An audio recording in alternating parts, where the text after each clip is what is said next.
Lalu sembelihlah anak domba itu dan darahnya oleskanlah ke depan itu rumah mereka.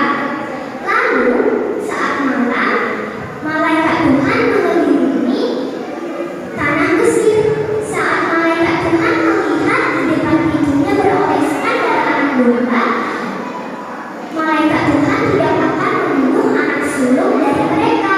Tetapi jika di depan pintunya tidak ada beroleskan darah anak domba, malaikat Tuhan akan membunuh anak sulung mereka. Di malam itu Raja Firaun menangis karena anak sulungnya telah meninggal. Lalu Raja Firaun mengizinkan bangsa Israel keluar dari tanah Mesir, bahkan mengusir mereka loh.